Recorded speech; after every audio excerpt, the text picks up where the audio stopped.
Welcome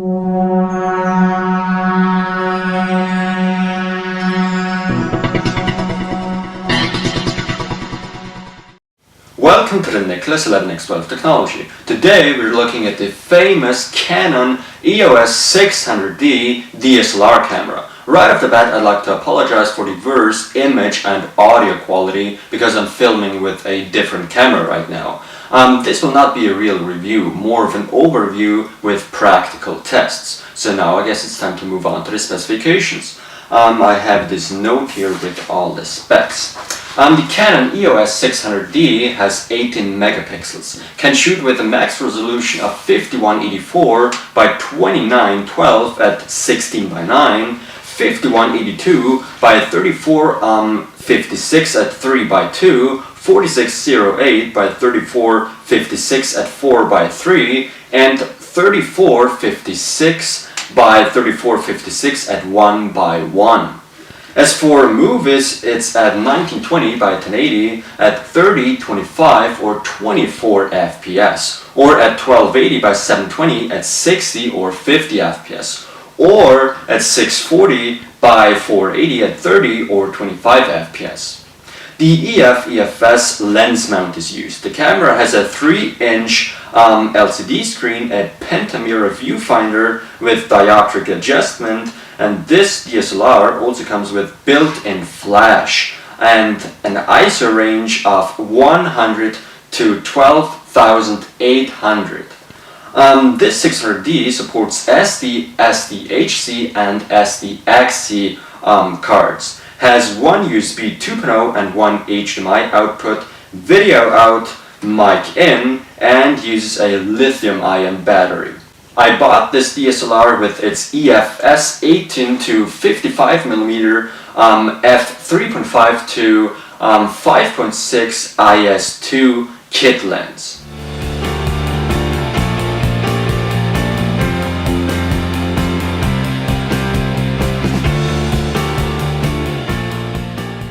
Let's start with the lens first. Once again, this is the kit lens, the 18 to 55mm f3.5 to 5.6 IS2 lens. It's certainly not a bad lens for the normal stuff, but there are a lot better ones out there as well. This is the zoom ring, as you can see. This is the focus ring. Here we have the autofocus and manual focus switch.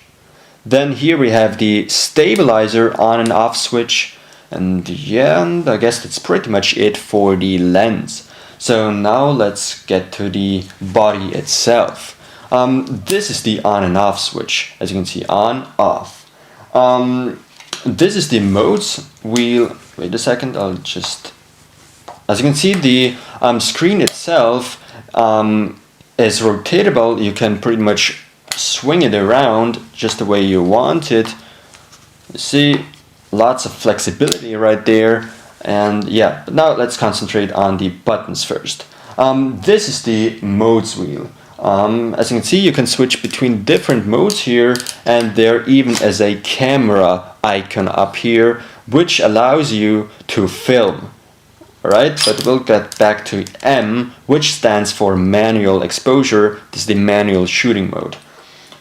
This is the shoot button. As you can see, we are now at the setup screen, but when we press this button here, we can shoot some pictures. As you can see, I'm focusing now, right?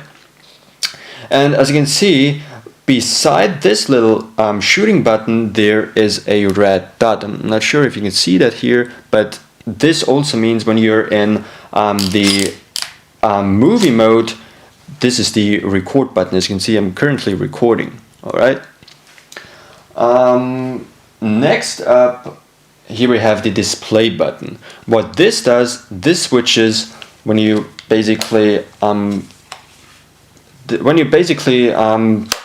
put the display back into its default place, and you want to use the viewfinder, you just press the button and you will be able to look through the viewfinder. Alright, here we have the ISO button, and by pressing this button you can choose between different ISO numbers.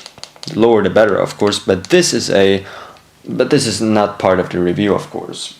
Once again, the camera button will let you switch between the setup screen and the shooting mode again. To adjust the aperture, you just hold down the aperture button and use the shutter wheel to change the aperture number. This Q button right here will show up shooting information and some help. These four are the navigation buttons. You can for example use them in the live view mode, like I'm doing it right now, or you can use them in the menu to navigate up and down, back and forward, and the set button pretty much is an enter or OK button. Oh, and I also shouldn't forget to mention the shooting button. I'll quickly take a photo, and there you go.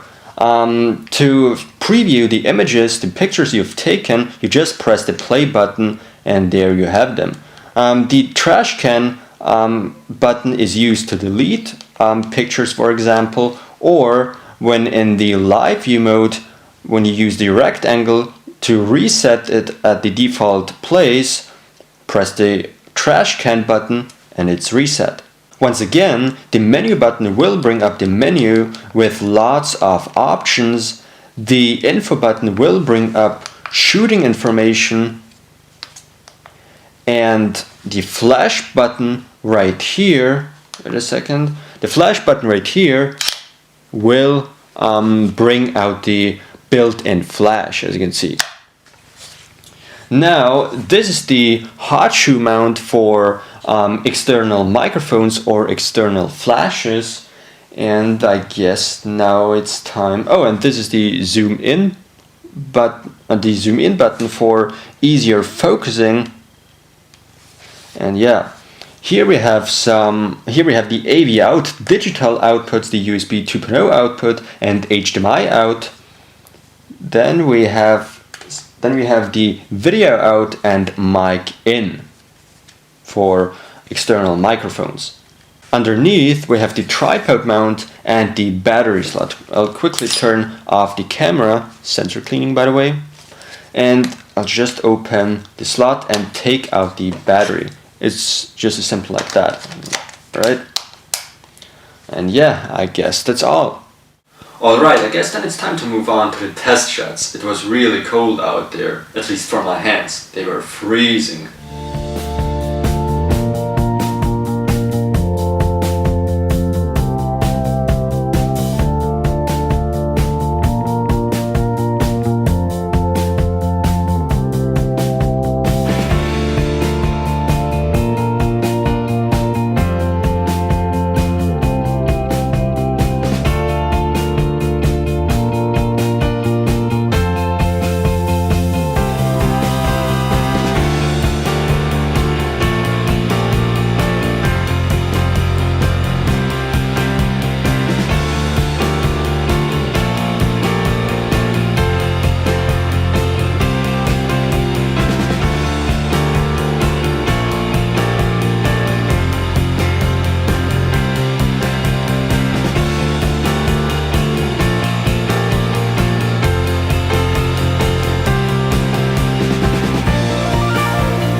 Overall, the Canon 600D is a really good DSLR with a good price-performance ratio. However, the kit lens doesn't allow the 600D to show its full performance. So whenever I get the chance in the future, I will definitely upgrade to a better lens. I definitely recommend this Canon 600D camera. It's a really good camera. Thanks for watching. Don't forget to subscribe and visit nicholas11x12techx.com to see videos there earlier than on YouTube.